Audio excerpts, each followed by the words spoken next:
For the past 2 years, we've been wondering who are the next up-and-coming arm wrestlers in the super heavyweight division in the USA. Derek Smith, Chance Shaw, and Corey West are often the three names that come to mind. But for whatever reason, we cannot get these guys to compete against one another. Fast forward to today, and Austin Jaggers has entered the chat, which demands one thing. It's time for another Fatal 4.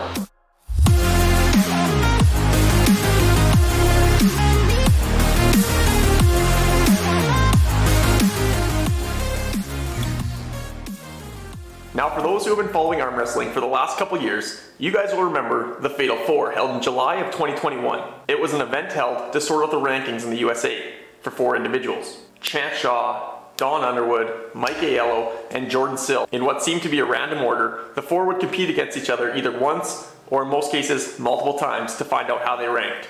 At the end of the day, Chance Shaw came out victorious. Now, Chance at the time was already ranked the number 1 in Florida. And what made everything more impressive about this is that Chance was only in his early 20s. Since this time, we've seen a rise in height in other arm wrestlers.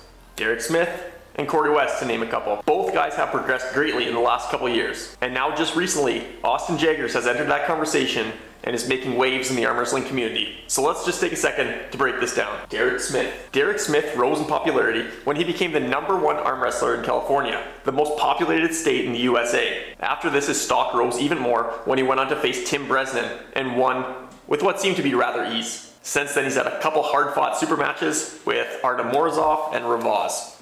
And now Austin Jaggers. Corey West. Corey West is largely known as the training partner of Michael Todd, and he has been very active in the sport for the last couple years. Corey's first high-profile super match was against Todd Hutchings, where even though he lost, he was able to display his strength in a strong way. Corey's next match was against Alex Kurdecha at King of the Table. This was his first great international showing. Now, even though he lost that match to Alex, he actually put on another good showing, even in defeat. And mind you, this was after Alex Kurdecha had already 6-0'd Hermes Gasparini. So we knew what level Alex was on. And then later, upon Corey's return back to the USA, he faced John Brzezinski just a couple weeks later, and the match honestly could have went either way.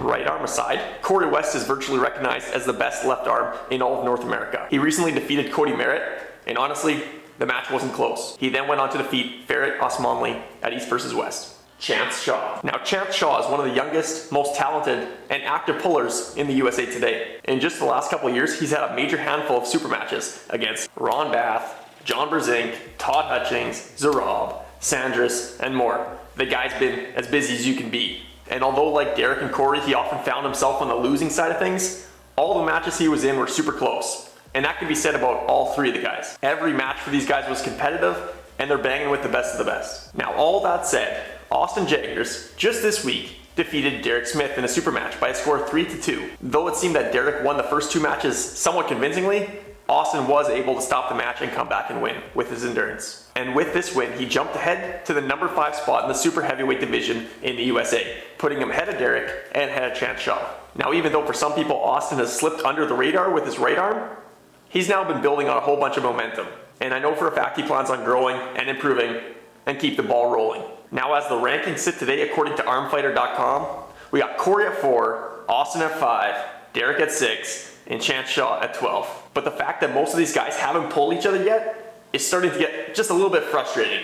And my question is, we don't know how accurate these rankings are. And I would like to see just a little bit more data and not have this based so much on personal opinion. When it comes to this many pullers at a similar level, I think it's time we hash it out. They have just not had enough common opponents, and I think it's time we get some more information. So this is the beauty of the Fatal 4. With a Fatal 4, you kind of get the best of both worlds. You get a little bit of fresh for fresh, you get a little bit of endurance, and you also give them a little bit of time to adjust while they face each other again. Trust me guys, this needs to happen.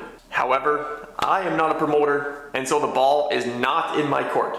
All I know is there's a lot of hype for this match, and a lot of eyeballs would want to see it. People have been asking for these guys to compete for years, and I think it might finally be time. Let's please give the people what they want. So let me know in the comments, guys, if this event was held today, who do you think would win? And what order do you think the 4 would actually fall in? Leave me a comment from 1, 2, 3, 4, how you would place these guys. All I know is I would absolutely love to see this match, and I know I'm not the only one. Let's make it happen. And as always, guys, thanks for watching.